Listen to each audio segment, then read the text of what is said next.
जब घर पे गया तो घर पे मैंने देखा तो मम्मी वगैरह रो रही थी। तो मैंने पूछा क्या हुआ, तो मम्मी ने रोते रोते बताया कि बेटा तेरे पापा नहीं रहे। कारगिल की लड़ाई भारतीय इतिहास में अपना अहम स्थान रखती है। इस युद्ध के बाद भारत की सैन्य ताकत का पूरी दुनिया ने लोहा माना और 18,000 फीट की ऊंचाई पर भारत के सैनिकों ने जिस तरह से दुश्मनों के छक्के छुड़ाए, उसने इस युद्ध को बेहद खास बना दिया। कारगिल युद्ध में 26 जुलाई को भारत की जीत की आधिकारिक घोषणा हुई थी। कारगिल में शहीद हुए जवानों में भिंड के भी 3 लाल थे, जिनमें से हवलदार सुल्तान सिंह एमपी के पहले शहीद थे।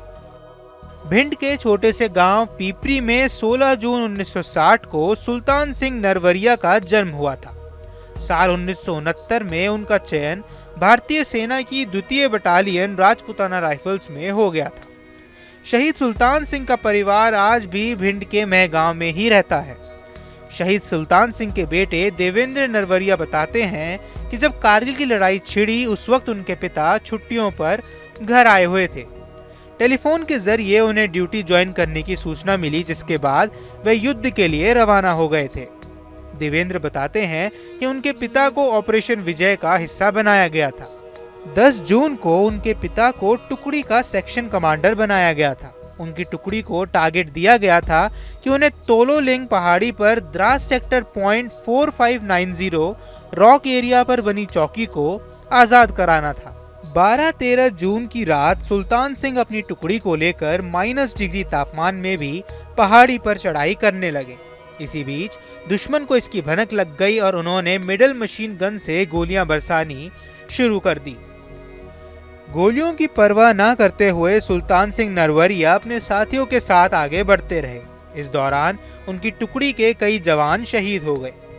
सुल्तान सिंह भी इस हमले में घायल हो गए थे, लेकिन उन्होंने हिम्मत नहीं हारी और घायल होने के बावजूद ऑपरेशन को लीड किया और 8 से 10 दुश्मनों को ढेर करते हुए अपना टास्क पूरा किया और तोलोलिंग चोटी पर तिरंगा फहराया। हालांकि इस खुशी में शामिल होने के लिए सुल्तान सिंह नरवरिया जीवित नहीं रहे और ऑपरेशन में अपने 17 जवानों के साथ शहीद हो गए। आइए आपको सुनाते हैं क्या कुछ कहा उनके बेटे ने इस स्पेशल रिपोर्ट में। जब पिताजी शहीद हुए थे, उस टाइम मेरी उम्र करीब 8-9 साल थी। मेरे को खबर जब मिली थी, मैं अपने नाना जी के यहाँ पे था। जब मेरे को खबर मिली थी तो वहाँ पे हमारे बड़े ताऊ थे, उनके बच्चे मुझे लेने गए थे। तो अचानक मैंने उनसे पूछा, मैंने ऐसे कैसे लेने आ गए, कि नहीं चलो घर पे बुला रहे हैं। तो मैं जब घर पे गया तो घर पे मैंने देखा तो मम्मी वगैरह रो रही थी। तो मैंने पूछा क्या हुआ, तो मम्मी ने रोते रोते बताया कि बेटा तेरे पापा नहीं रहे। तो मैं भी रोने लगा। कैसे जानकारी आपको लगी, सूचना कैसे आई, कैसे पता लगा? इतना मेरा छोटा था, मेरे को इतना आइडिया नहीं था कहाँ से आई। मेरे को तो मेरे ताऊ के जो बच्चे थे वो लेने गए थे, जो घर पे आया था वो मेरे को ये नहीं पता सूचना कैसे मिली थी। पिता के बारे में मुझे याद है, हमको बताएंगे। पिता की जब पिताजी उस टाइम पे ग्वालियर ही थे, यूनिट ग्वालियर थी, जब कारगिल युद्ध चल रहा था यहीं से गई थी। तो मैं करीब उनसे 1 महीने पहले ही मैं और मेरे ताऊ के लड़के गए थे, तो मैं मिल के आया था पापा से। उसके 1 महीने बाद करीब यूनिट ग्वालियर से कारगिल चली गई थी डायरेक्ट। वहाँ से आई थी कि आप पे युद्ध हो गया है, तो यूनिट यहीं से गई थी। तो मैं पहली बार सुनते 1 महीने पहले ही मिला था। उसके बाद ये युद्ध हुआ, वहाँ पे गए। उसके बाद कौन सी लड़ाई थी, कहाँ पे लड़ाई हो रही थी? ये कारगिल युद्ध हुआ था द्रास सेक्टर में 1999 में, पाकिस्तान के विरुद्ध हुआ था। पाकिस्तानियों ने वहाँ पे जो पहाड़ियाँ थी तोलोलिंग टाइगर, उन पे कब्जा कर लिया था। तो उसी के उसमें ये युद्ध हुआ था। वहाँ पे कई यूनिटें लड़ी थी, काफ़ी यूनिट थी। 18 कैंडिडेट थी, सिख थी, गोरखा थी। उन्होंने 18 कैंडिडेट ने कई बार उन पर प्रयास किया था तोलोलिंग पे। उनका प्रयास फेल होने के बाद फिर हमारे पापा की यूनिट थी सेकंड राज, उसको बुलाया गया था। तो फिर उन्होंने पहली फतेह सेकंड राज ने की थी। उसमें हमारे पापा ने अहम योगदान दिया था तोलोलिंग पहाड़ी पर। उन्होंने करीब 12 से 15 आतंकवादी हो या वो भी जो भी सेना थी जो भी, उनको मार गिराया था और वहाँ पे झंडा फहराया था। उसके बाद यहाँ क्या सुविधाएं सरकार ने दी? यहाँ पे सुविधाएं सरकार ने सुविधा थी जो भी था, एक फ्लैट दिया था दिल्ली में कुछ ज़मीन दी थी और राज्य सरकार ने भी कुछ पैसे वगैरह दिए थे। बाकी जो भी सुविधा थी सारी दी गई थी सरकार की तरफ से। कभी सोचा नहीं कि आप भी सेना में जाएं? पिताजी चाहते थे कभी ऐसे कि हमारे बच्चे भी सेना में? नहीं चाहते थे, पिताजी चाहते थे कि बड़े भैया वगैरह थे, तो एक्चुअली क्या है उस टाइम मैं तो छोटा ही था, जो बड़े भैया थे तो उन पे घर का पूरा बोझ आ गया, तो वो तो नहीं जा सकते थे। अब हमारी उम्र थी नहीं, तो इससे कोई जा नहीं पाया। बड़े भैया ने पूरा घर को संभाला, उन्होंने देखा था कि वही बड़े थे, हम सबको संभालने वाले वही थे, और तो बाकी परिवार में सभी ने साथ दिया था।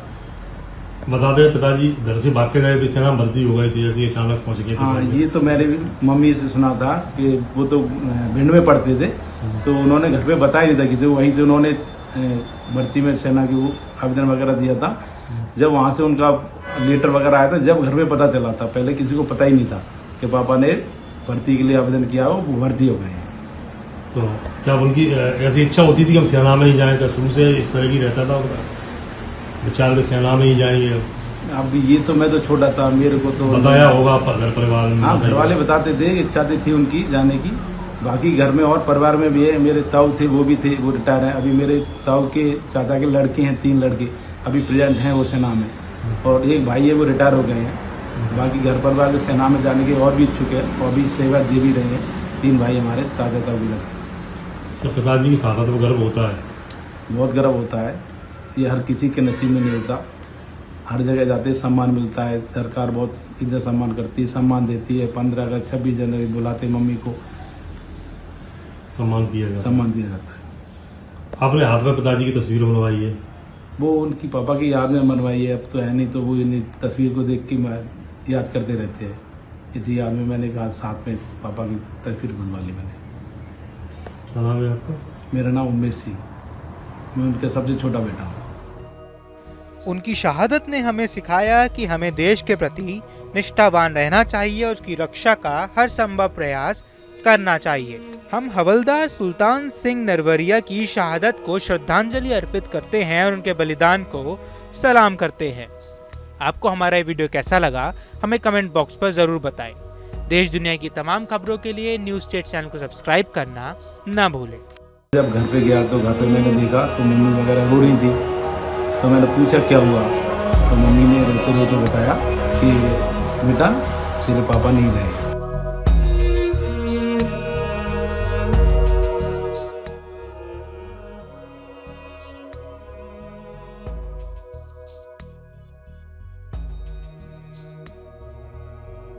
न्यूज नेशन अब व्हाट्सएप पर खबरों के ताजा अपडेट के लिए न्यूज नेशन के इस QR कोड को स्कैन करें।